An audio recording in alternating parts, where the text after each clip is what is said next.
Okay, once again, good afternoon sa ating lahat. So, naimbag na malim yung amin, kakapsat. So, again, itong NMAX, ito yung NMAX na 2020 model. So, meron po tayong parating na NMAX 2021 model na Y-Connect. So, antayin po natin yung Y-Connect na sinasabi. Yung Y-Connect na yan ay hindi ko pa gaano kabisado yung mga specs na nadagdag. Pero sa pagkakalam ko, yung Y-Connect na yan ay yung specification o yung mga linalaman ng ating motor ay may registered natin dito sa cellphone natin kung may mga cellphone tayo. So yan, kung may internet ka, pwede mong i-scan kasi re-register natin yung specs na motor natin sa cellphone natin. So sooner or later, pag dumating yung unit, papag-aralan namin dito sa branch. Then, i-share ko sa inyo yung mga kagandahan ng Y-Connect. Magkakaroon po tayo ng Y-Connect na Aerox 155.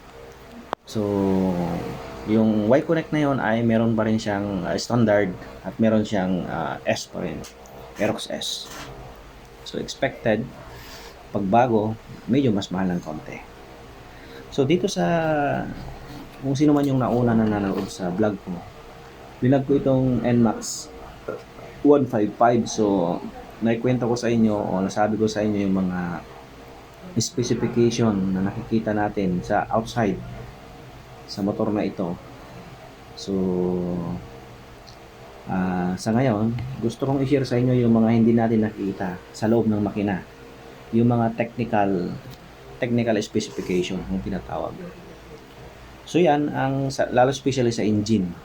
Okay? So simulan na natin. Ang engine type nito ay liquid cooled. Liquid cooled. So meron na siyang yung liquid cooled kasi is tumutulong ito sa pagpapalamig sa makina, lalo especially pag mahilig ka sa long drive. So yun ang tumutulong para hindi mag-overheat yung motor. So, magandang liquid cooled. 4-stroke na rin siya. So, single overhead cam. 4 valve. Kasi SOC ito eh. Single overhead cam. Cylinder arrangement. So, ang cylinder arrangement niya is single cylinder. So, nakikita naman natin single lang yung cylinder. Okay, ang displacement is 155cc. 155, ang nakalagay dito ay 155 cm. Yan. Pero sa atin, sa tinatawag natin 155cc. Bore and stroke. So, 58 by 58.7 mm. Yan. Hello. May compression ratio. Ang compression ratio ay 11.6. Yan, compression ratio. Yan, ito naman dito sa kanya, yung power niya, compression. So maximum horsepower, yan, maximum horsepower 11.3 kilowatts, 8,000 RPM. Yan, 8,000 RPM per minute. So malakas siya. Maximum torque, so 650 per minute RPM and 13.9 Newton. So starting system, siyempre electric starter na rin siya. Lubrication system, wet sump. Engine oil capacity 1 liter engine oil. So yung langis niya, so ang capacity is 1 liter, pero pag nag-change oil dito sa branch ay 900 lang nilalagay. 900 lang. Fuel supply system, to fuel injection, so hindi na siya karburador.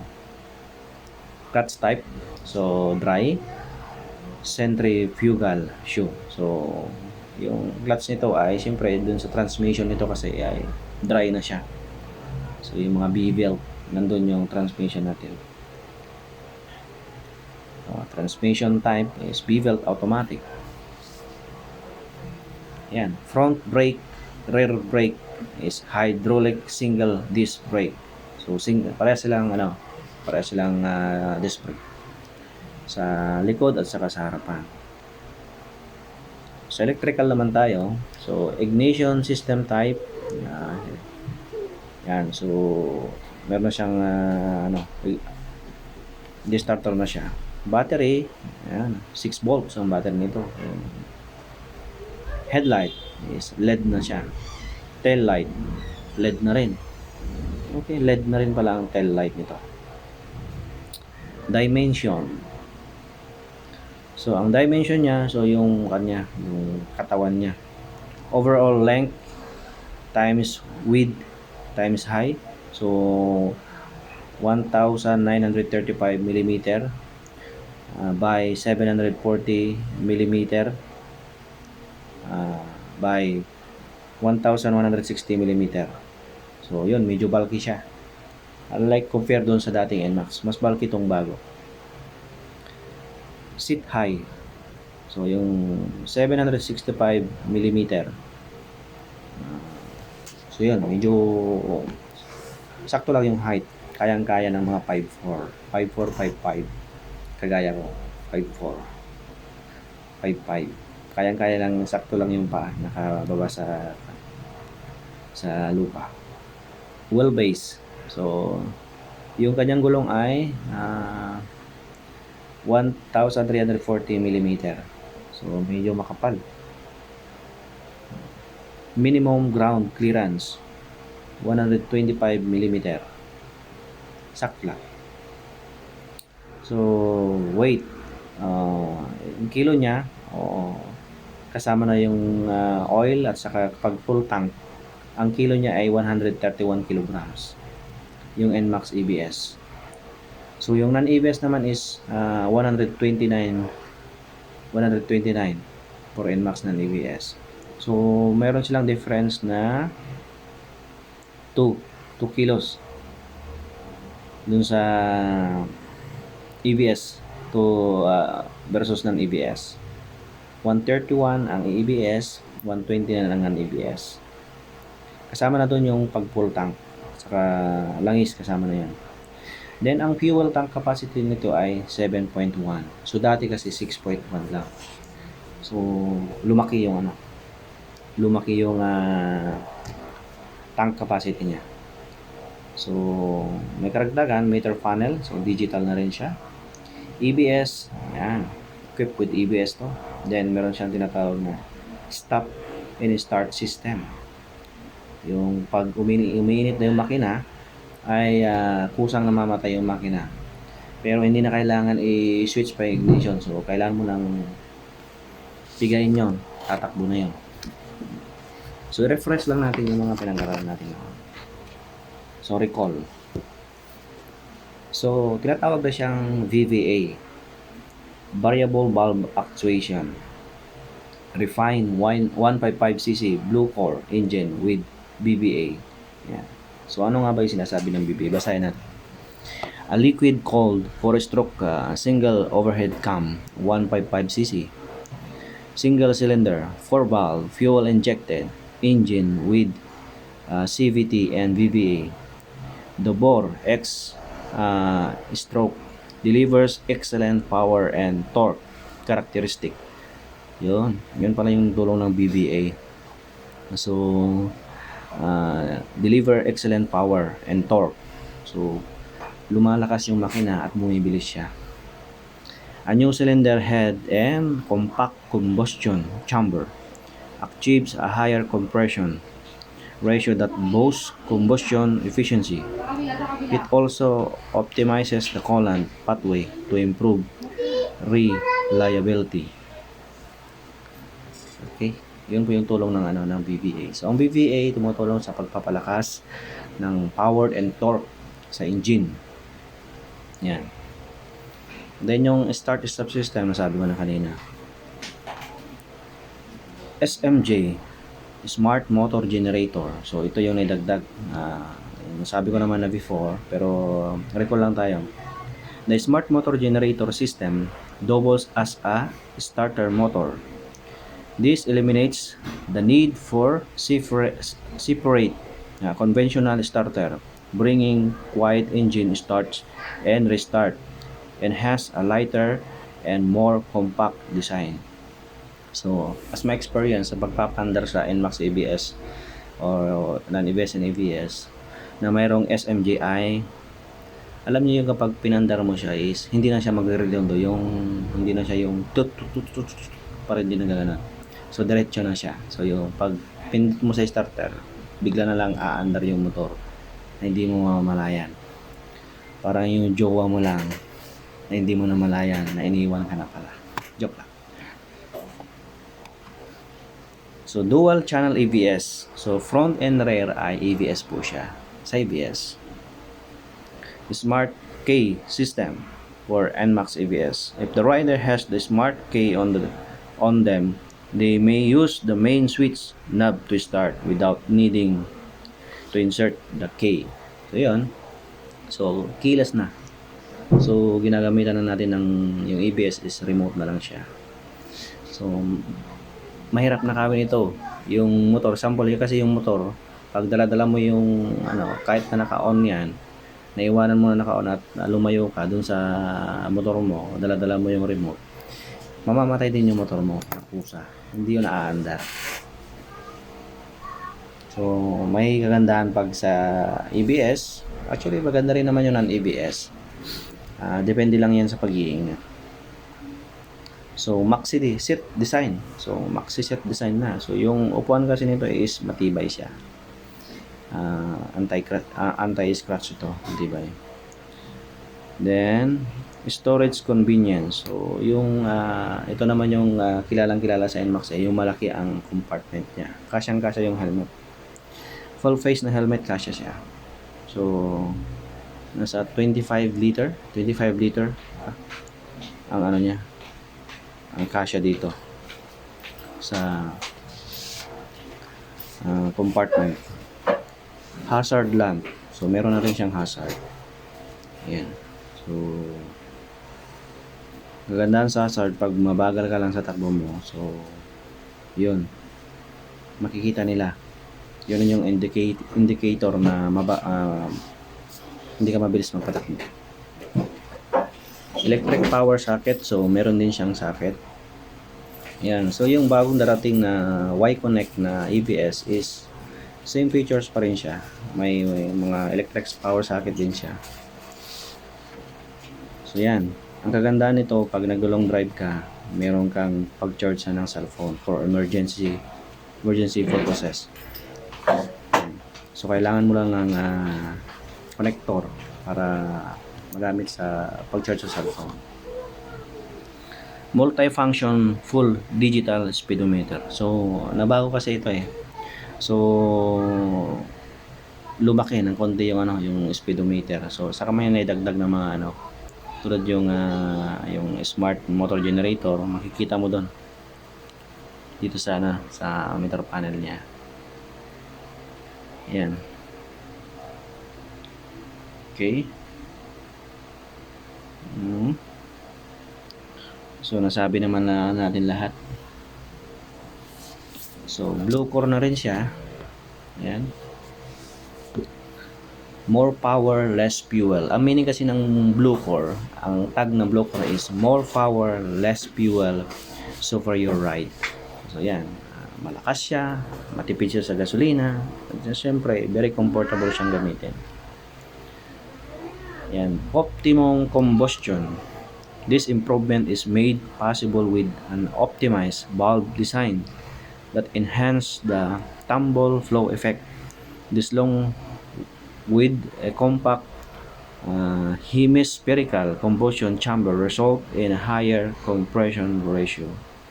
Optimum combustion. So, I can't understand what this so, papaliwanag lang ito ng mekaniko o sa head ng mekaniko ng Yamaha. So, increase cooling efficiency. Ito na yung yung liquid cooled. Parang naka-equip kasi siya ng ng liquid cooled, kaya maganda siya gamitin pang long drive. Talagang nakafocus yung liquid cooled dun sa engine para hindi mag-overheat yung engine. Sabi niya dito, heat is easily dissipated because of the diesel cylinder, which cools 3 times faster than steel. The cooling effect is also assisted by piston, cooler than releases oil into piston. Yan, intindihan ko na. So sabi dito ay madaling nawawala yung init doon sa cylinder niya.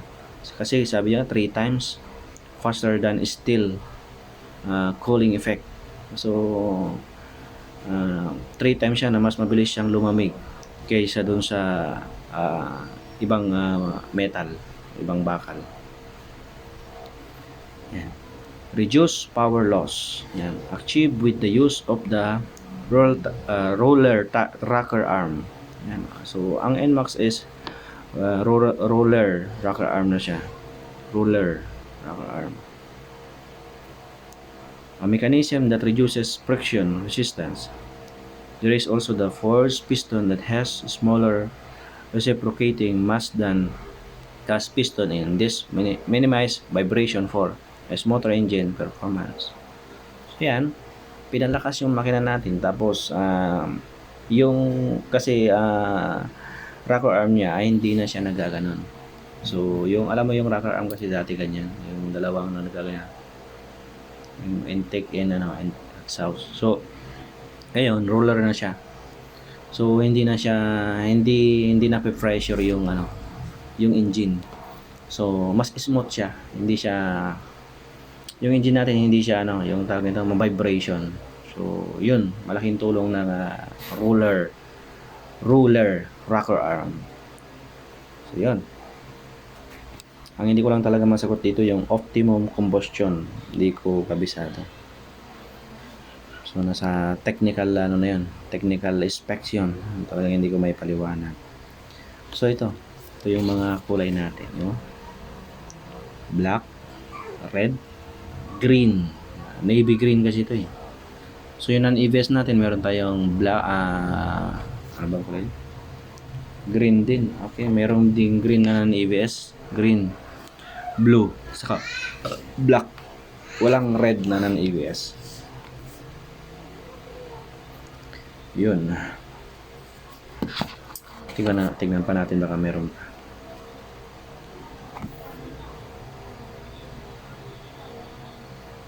Okay, so nasabi ko na lahat. So kung meron man akong hindi nasabi, pwede kayong pumunta dito sa branch. Marami kami mga brochure. Pwede kayong humingi ng ganito. Brochure as your reference sa mga motor ninyo. So, nandito lahat yung specification, features, and advantage of this motorcycle. NMAX, EVS, and non-EVS. So, aantayin pa natin yung NMAX Aerox na Y-Connect. So, maganda yun. Y-Connect na yan.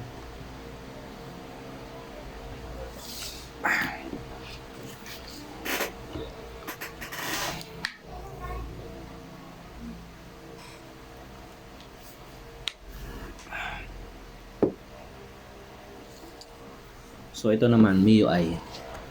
So actually na-vlog ko na rin ito, MIUI 125 standard. Then syempre itong mga variety colors natin. Merong MIUI S kasi itong dalawa.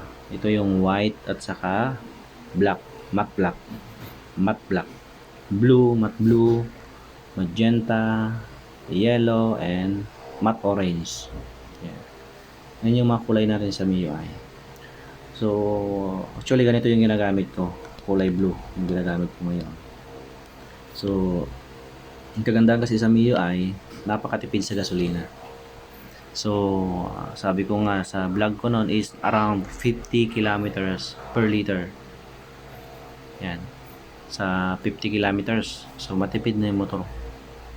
So, maganda ito pang service.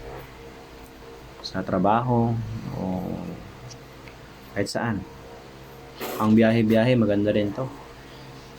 Kahit na air cold lang ito, maganda rin siya sa pagbiyahe-biyahe. Kasi nabiyahe ko na ito pinakamalayo ay sa Gonzaga, Cagayan. 500 526 kilometer. Yun. Back and forth na yun. 526 kilometer. So, one way, 200 plus.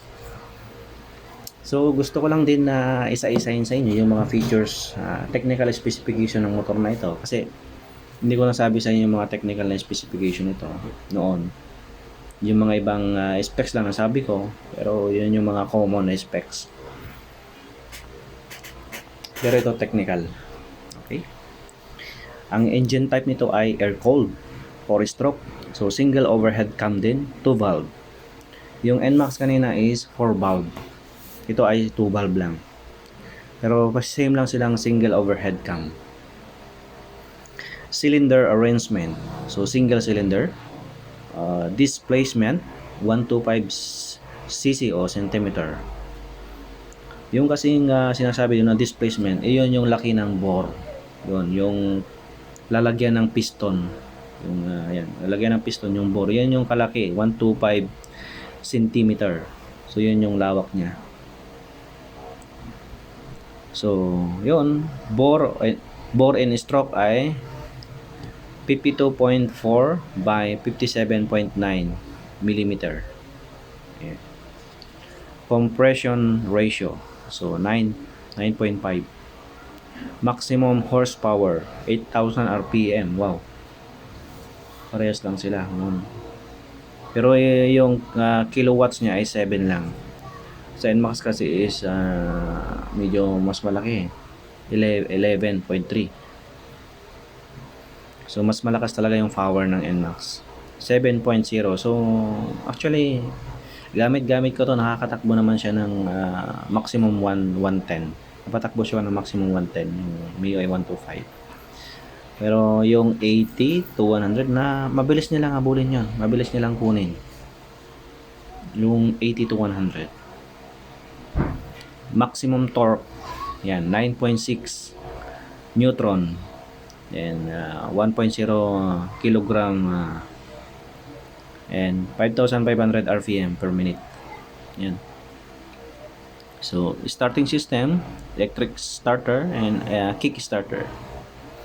So, hindi naman nagagamit yung kickstarter nito kasi ang mga fuel injection na motor is very easy to start using by starter motor. Yeah. Using by the starter. Okay. Lubrication is wet sump.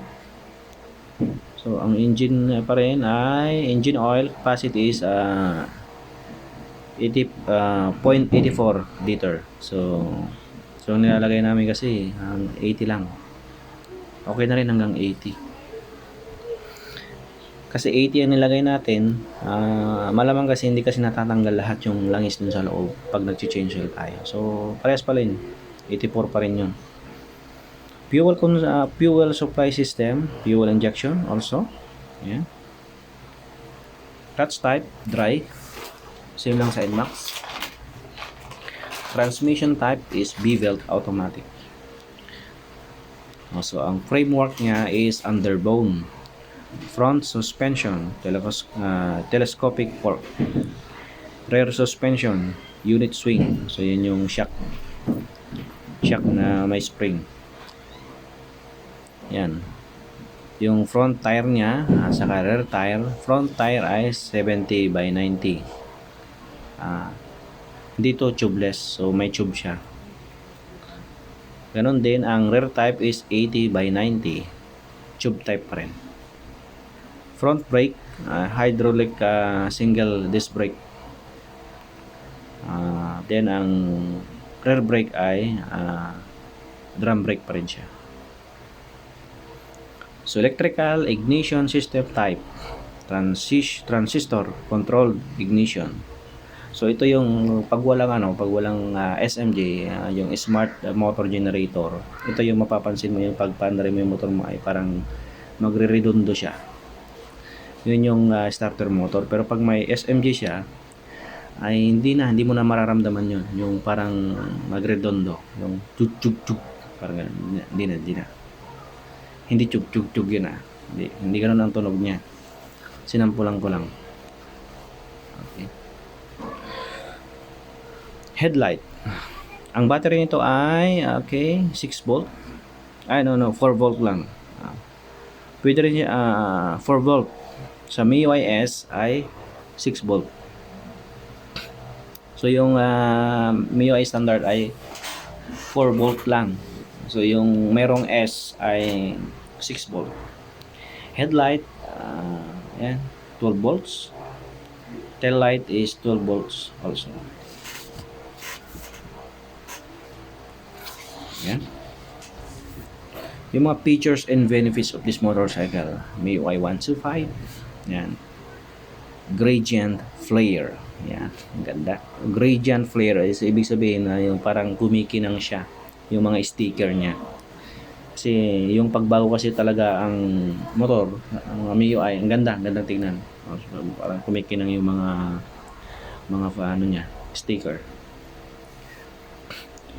Wheel graphics. So meron din siyang sticker sa dun sa mags. Yan, may wheel graphics na siya. Meter panel and echo indicator. So yan, echo indicator means pag nag-green yung echo, may echo kasi diyan echo indicator. So yung echo indicator means pag nag-green yan, matipid ang consumption ng motorcycle. Then M-shape grab bar. Yan, ito yung parang tagline o ito yung parang identity ni MIUI. M3 sabi nila. Parang M yung kanya grab bar niya sa likod. Okay, large capacity storage. So yung U-box niya ay 10.1 liter space for hassle free ride. Sakto lang yung laki niya. New age front face. Ayan. So maganda rin yung niya, yung design sa harapan. Meron siyang park light, meron headlight. Ayan. Then ang kagandahan dito ay smart stand switch. So yan, yung smart stand switch, ito yung mga safety features ni Yamaha.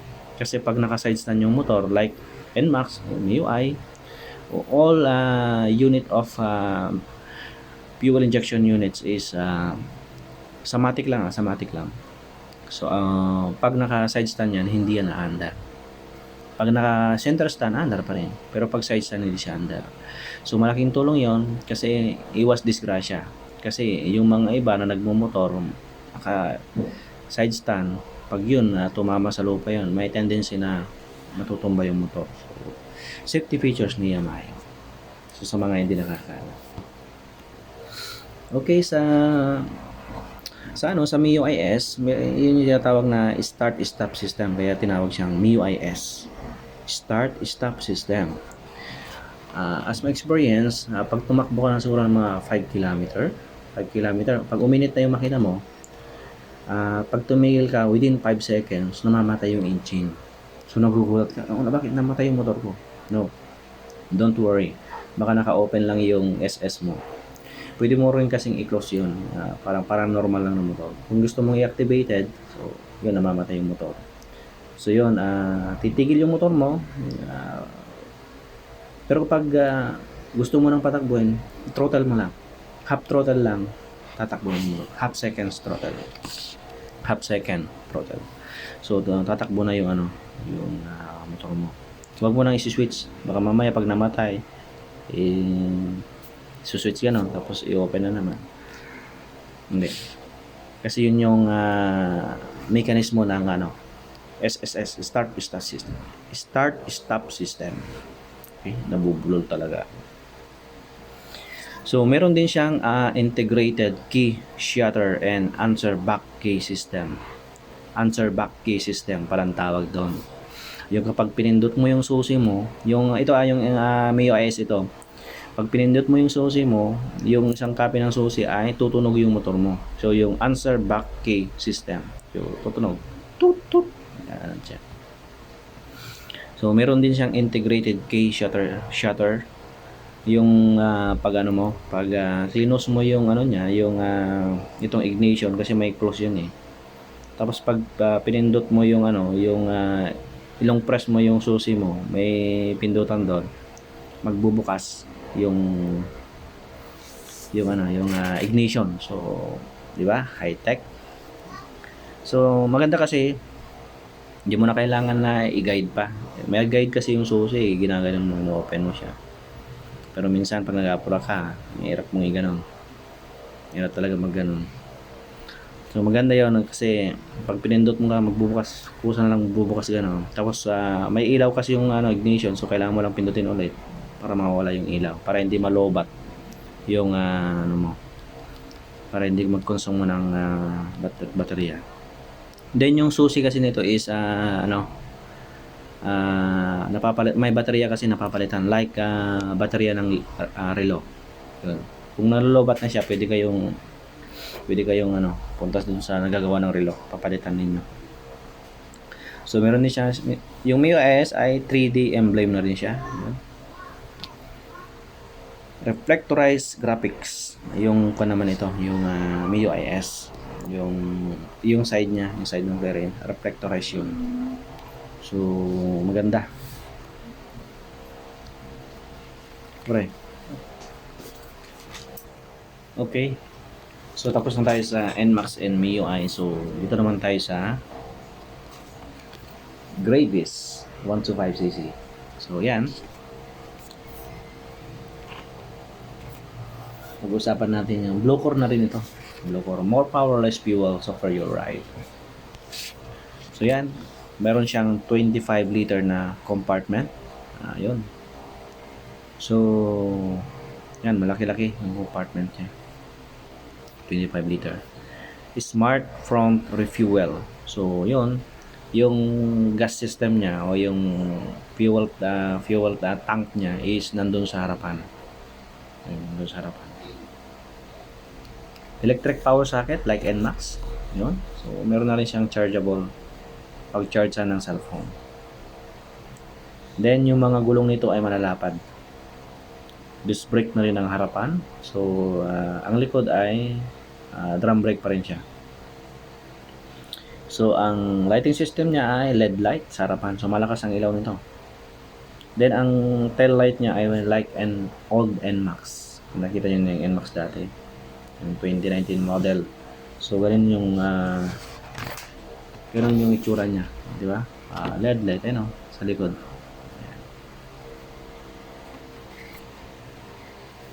Okay. SMG na rin siya, yung Smart Motor Generator. So, yun, pag pinandar mo to, tahimik na lang siyang aandar.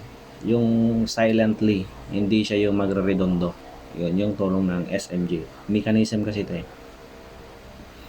Then, meron din siyang hazard. Ayan. May hazard lamp na siya. Then, ano pa? Fully digital rin itong niya, digital na rin itong dashboard niya. Then 3D emblem doon sa side. Ayan. So 125cc din ito. Ayan, dito naman tayo sa technical specification. About naman ito sa makina. So, engine type nito ay air-cooled din, 4-stroke, single overhead cam, and 2-valve like MIUI. So, cylinder arrangement is single cylinder. Displacement is 125cc. Bore in stroke, 52.4 by 57.9 mm. Yan. Compression ratio, 9.5. So, yun. Maximum horsepower, 7.0 kilowatts. Same sila sa mas malakas lang ang torque nito, 9.5 compare sa MIUI. So electric starter na rin to, and then kick starter. Ang engine oil capacity is 0.84 liter. Yan. So fuel injection. Yan. Dry clutch. Transmission is B-belt. Frame type underbone like MIUI. So telescopic pa rin yung niya, yung suspension. So unit swing, yung shock pa rin niya sa likod is like an ordinary shock, yung katulad pa rin yung dati, barang spring. Okay, front tire is 100 by 90. Rear tire is 110 by 90, means malapad yung gulong. Yan, malapad. 110 and 100. Tubeless. Yun ang kagandahan dito sa Graybus. Ano ba yan? Bubulol talaga ako. Para kasing, alam mo yung diction guys, parang Bisaya. Yung minsan matigas yung ano ko, yung English. So may lahi kasi akong Cebuano. Yun. Electrical ignition type. So TCI, transistor controlled ignition. Battery is pwede 4 valve. 4 volts. 4 volt po ito. Volts. Headlight is LED na rin. So tail light is 12 volts din. Dimension, overall length times width times height, 1,905 mm by 690 mm by 1,110 mm. So mababa lang siya. Sakto lang. Sitting height is 780 mm. So sakto. Pwede ito sa mga babae. Wheelbase 1,275 mm. Minimum ground clearance 135 mm.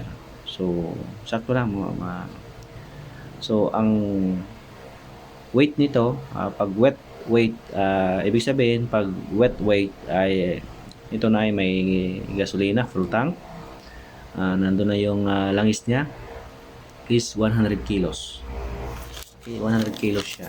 Ang Mio ay ilang kilos ang Mio ay? Ang Mio ay is 94. Yun pala hindi natin nasabi kanina. Ang Mio ay din is 4.2 liter. Full tank capacity ng gas. So mas mabigat ng konti si Graybus. Same sila, 4.2 liter ang fuel tank capacity. Pero 100 kilos lang siya. So mas mabigat lang siya ng 6 kilos.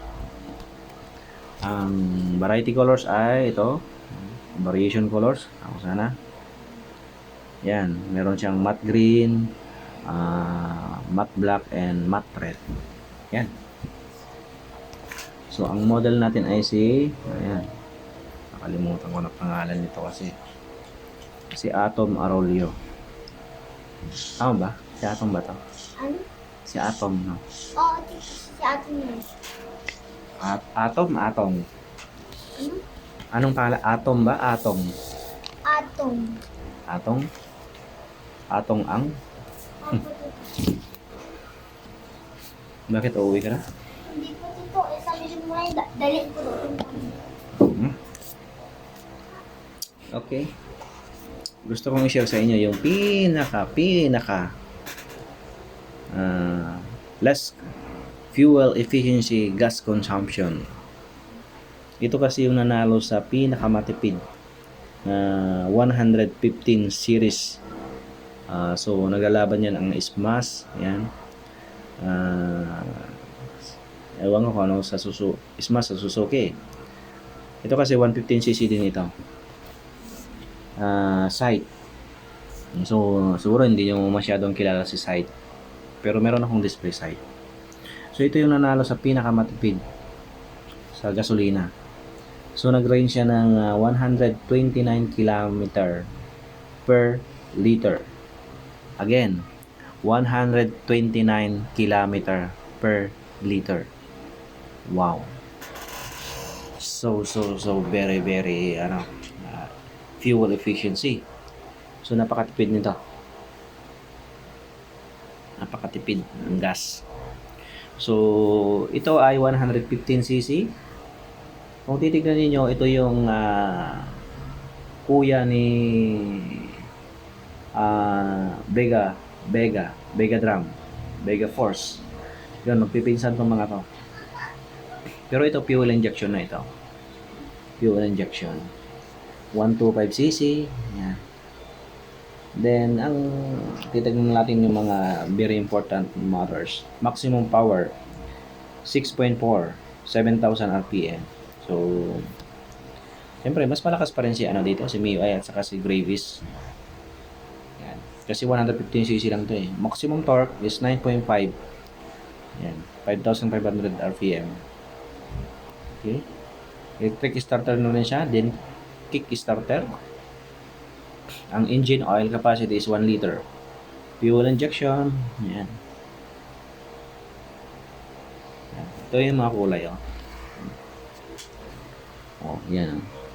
Yung meron siyang nakarayos. Yung iba nakamags. Ito nakamags pala to. Nakamags ito. Ito yung nakarayos siya. Dalawa yung black and red. Yellow and black naman yung nakamags.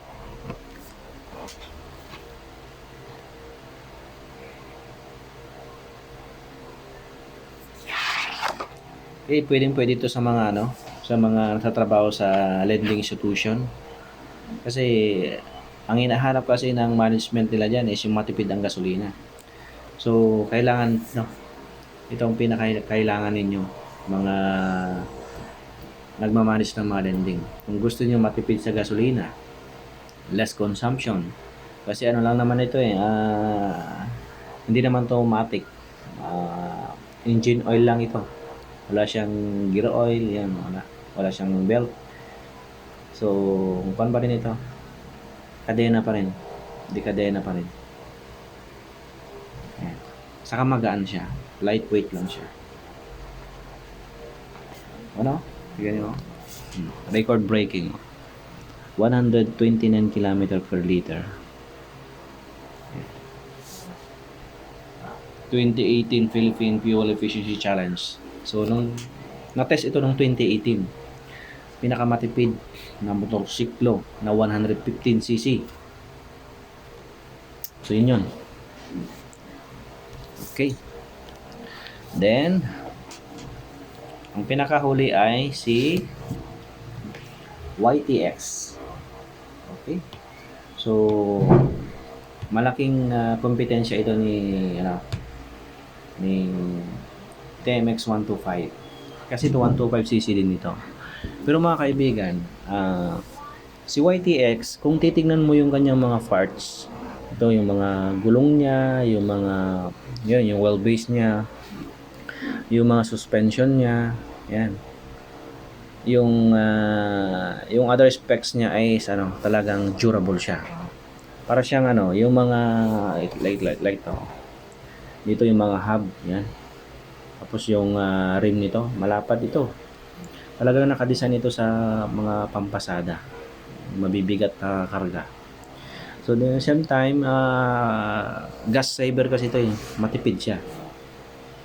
Like yung dati yung RS at saka yung STX. So, ito YTX na kasi ito. So, yan. Maganda ito pampasada mga kaibigan. Meron pa akong stock ngayon, kulay red. Yan, kung gusto nyo, ito kasi kulay blue to. So, maganda ito pang pasada. 125cc. Ang color variation nito ay mayroong red. Yan, ito yung available ngayon. Ito yung black. Ito naman yung blue. Yan, 125cc. Ang sabi dito, lakas, tibay, ginhawa. Yan, sabi dito, nandito na ang Yamaha YTX 125 para magbigay ng lakas, tibay at ginhawa. Ito ang kauna-unahang motor na ginawa ng Yamaha para sa Pilipino, eklusibong dinisenyo para sa pasada nito sa bansa. Bago ang makina, bago ang frame, malakas na ang arangkada, matipid pa sa gasolina. Ano ang hinihintay mo? Sakay na. Siyempre, bago ka sasakay, bili ka muna. Ganun lang yun. Okay, sa technical specification naman tayo. So, 125cc engine, air-cooled, 4-stroke, single overhead cam, and 2-valve. Okay, ang bore nito ay 52.4 and 57.9 mm. Yan, displacement is 125cc.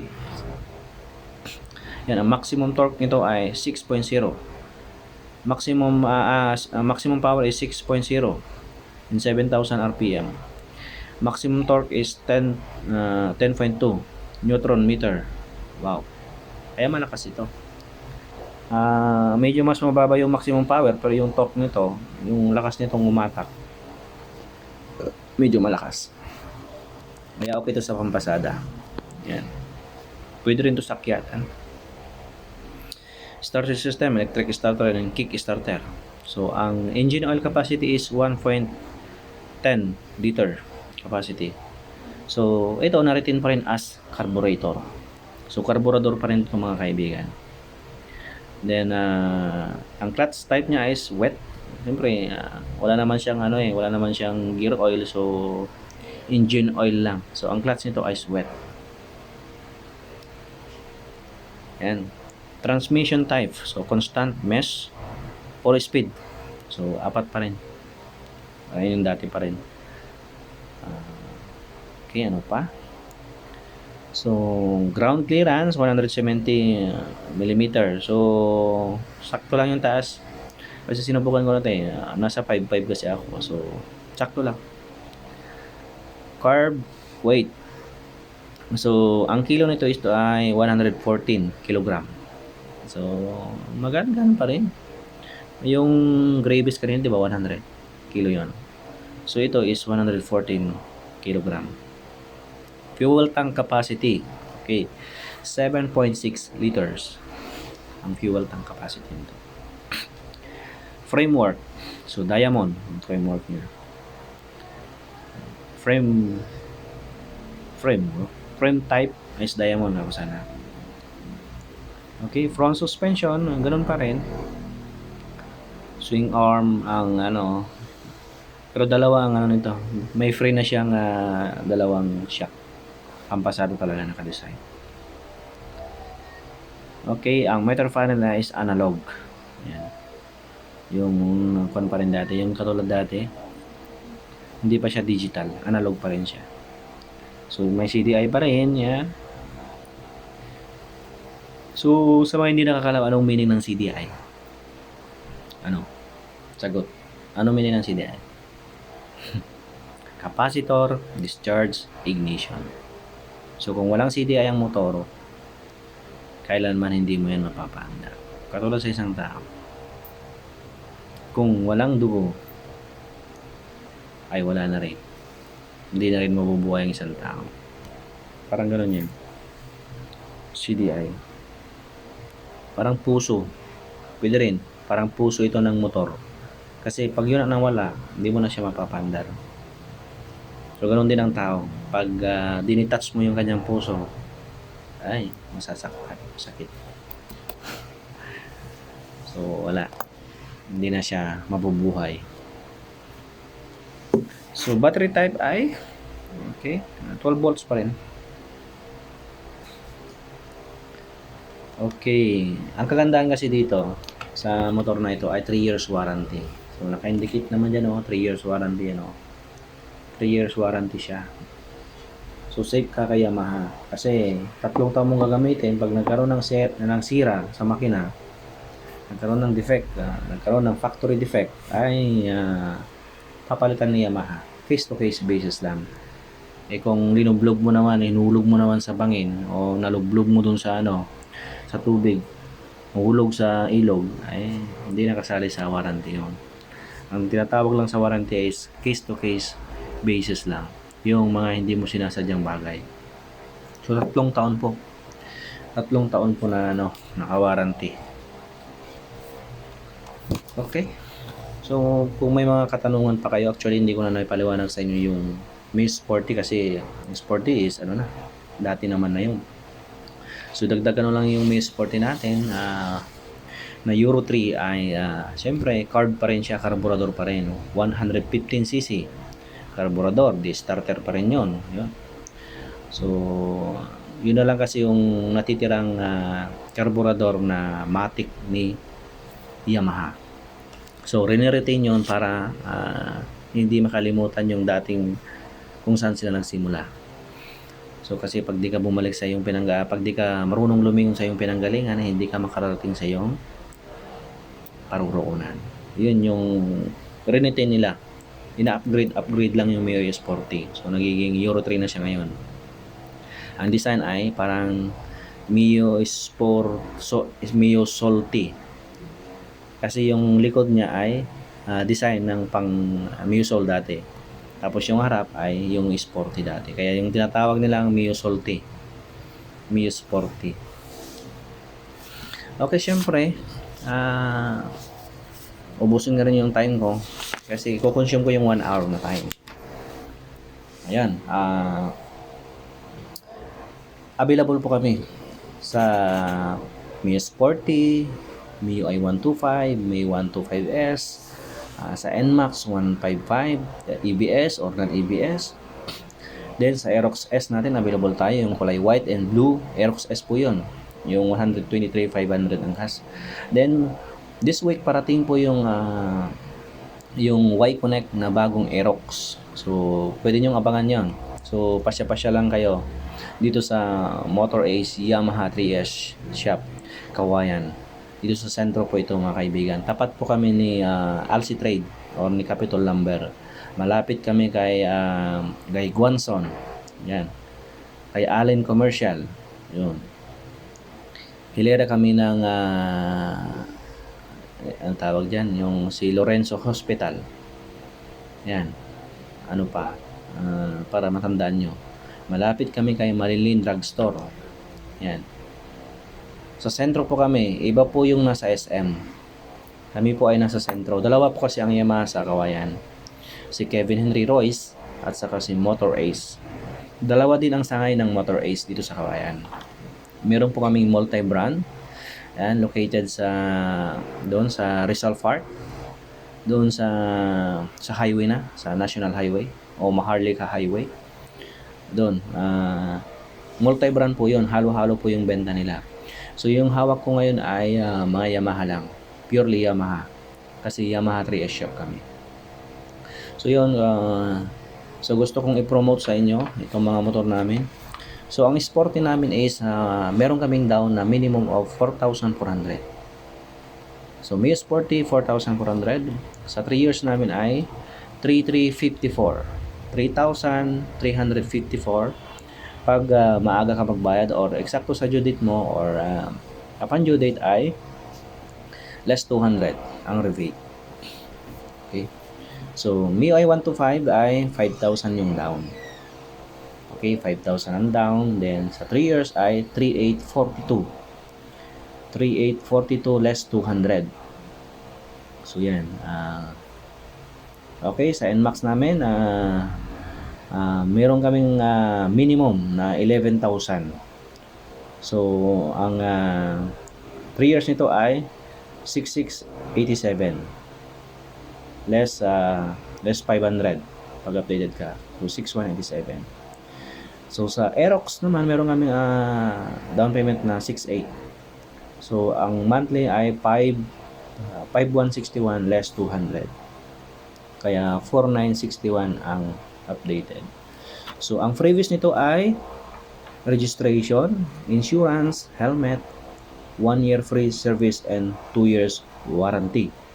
Okay, ulitin ko, registration, insurance, helmet, 1 year free service and 2 years warranty sa engine. Pag nasunod mo yung PMS ni Yamaha dun sa motor mo, ma-extend po yun ng 2 years. So actually 1 year lang yung 1 year lang yung warranty pero extended for 2 years kami basta sa Yamaha ka lang magpa-service. Okay? Again, ang branch namin ay located sa 28B Rizal Avenue, District 2, Kawayan City, Isabela. Beside Guanson, in front of Alci Trade and beside also Lorenzo Hospital and M1 Driving, beside M1 Driving, beside of Allen Commercial, and beside of SYM branch 2 nila dito sa sentro. So kami ay nasa sentro kami, lera kami ng papuntang Torayong, papuntang papuntang City Hall ng Kawayan. So yun, ano pa?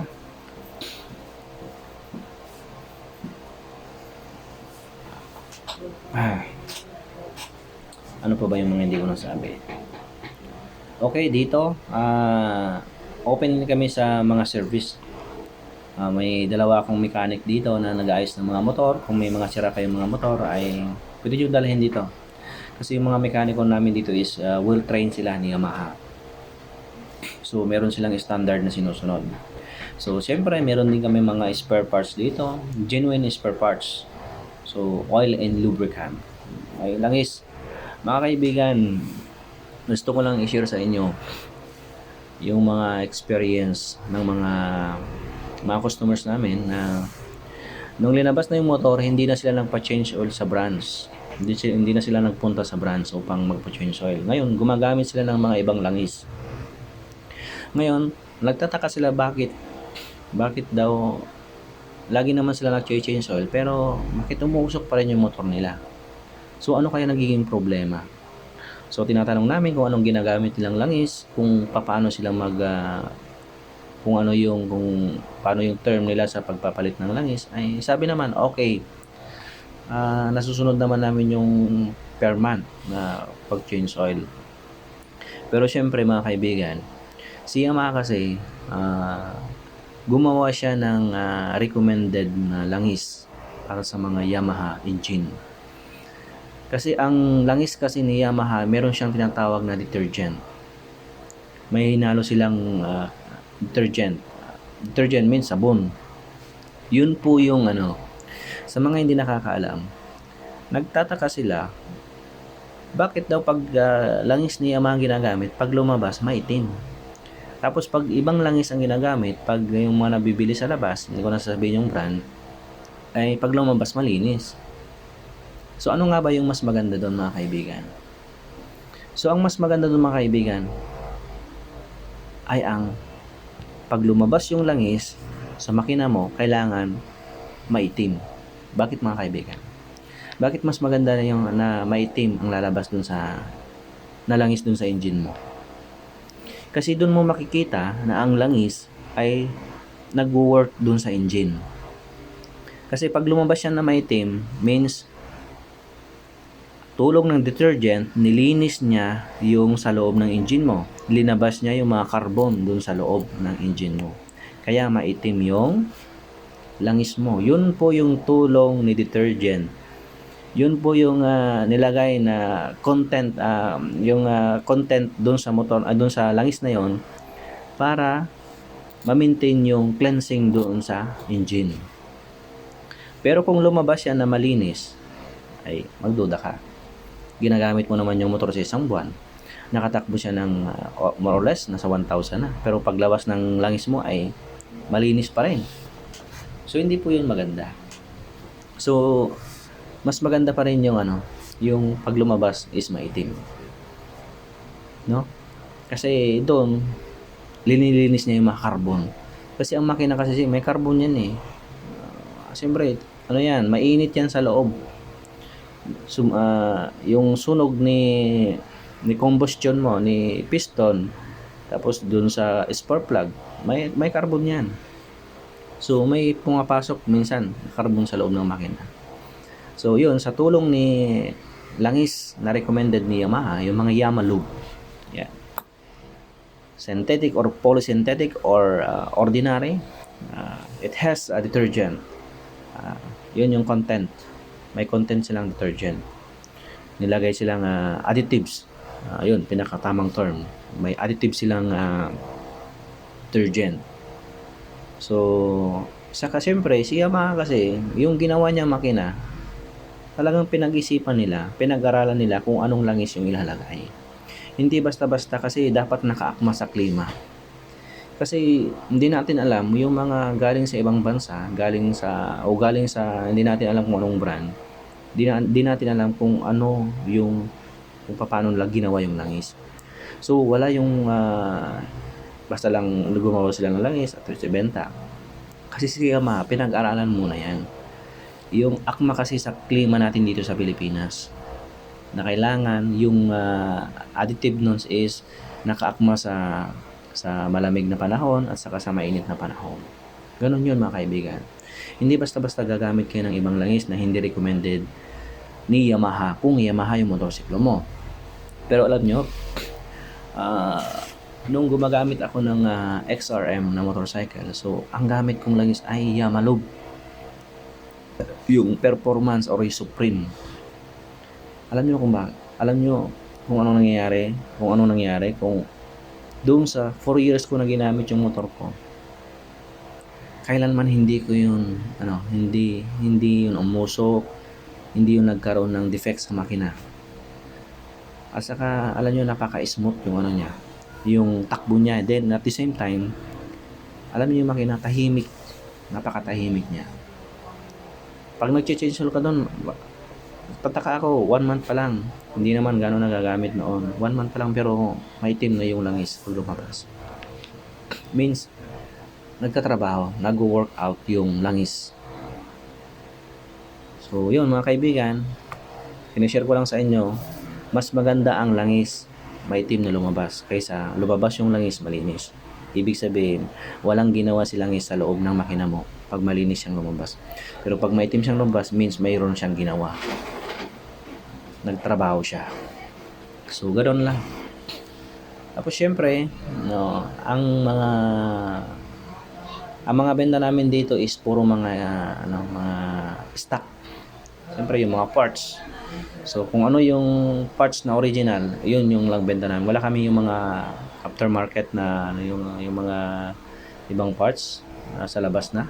Yung accessories na lilalagay na aftermarket na kasi yun. So kami puro mga stock lang yung pan namin dito. Nagbebenta kami ng mga genuine spare parts, langis, and lubricant. May coolant din kami dito, mga kaibigan. So, yun.